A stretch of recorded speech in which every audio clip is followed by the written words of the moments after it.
ধন্যবাদ সকালে আমাকে এইভাবে ছুচিয়ে দেওয়ার জন্য। আমি আবার কি ছুচিয়ে দিয়েছিলাম? আমি তো মন ছুচিয়ে সবাইকে দিই, তোমাকে বলে নাই তো? যা হয়েছে ওইসব কথা বাদ দাও না। কালকে থেকে তুমি আমাকে ছুচিয়ে দিও তো, আমি খালি তোমার কাছ থেকে ছুচাবো। হ্যাঁ, তোমার কাছ থেকে প্রতিদিন ছুচলে এমন মজা পাওয়া যাবে? হ্যাঁ, মজা পাবেন না কেন, এর থেকে বেশি বেশিও পেতে পারেন, এবার অল্প অল্প পেতে পারেন। হ্যাঁ, তুমি কালকে আমাকে ছুচতে আসনি কেন? আমি তো কাল গিয়েছিলাম ছুচতে। ও, আমি কালকে মাসির বাড়ি গেছিলাম। হ্যাঁ, মিথ্যা তো বলবো না একদম। ও, মনে পড়েছে, কালকে তোমার বোনকে ছুচিয়ে দিয়ে আসতে গিয়েছিলাম। হ্যাঁ রামদাদা, আমার বোনকে ছুচিয়ে দিয়ে আসতে গিয়েছিল। সারা আয় ঘরে তোর পিছু ফুটু করবো। মাস্টারমশাই, আমি যখনই হিসু করতে যাই তখনই ছেলে পেঁচ পেঁচ যাই, কেন বলুন তো?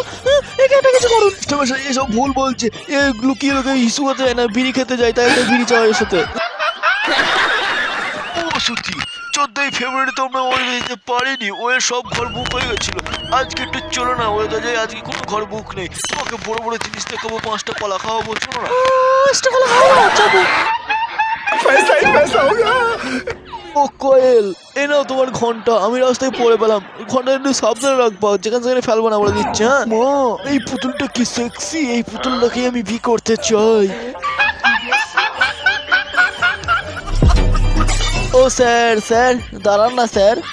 স্যালুট স্যার, আমি এইখানে 4 বছর ধরে চাকরি করি, এখনো পর্যন্ত একদিনে ছুটি পাইনি। বউকে একদিনের জন্য হানিমুনে তো নিয়ে যেতে পারিনি, বউ আমাকে লাটায় বাড়ি গিয়ে, তাই আমি তোমার সাথে ছুটি নিতে চাই। আজকের দিন আমাকে ছুটি দাও না, আমি বউকে নিয়ে একটু হানিমুনে যাবো। ভিডিও কেমন লাগলো কমেন্টে জানাও, আর কোন ধরনের ভিডিও আপনাদের পছন্দ সেটাও কমেন্টে জানাও। আর এইরকম ভিডিও দেখতে এখনই চ্যানেলটিকে সাবস্ক্রাইব করুন।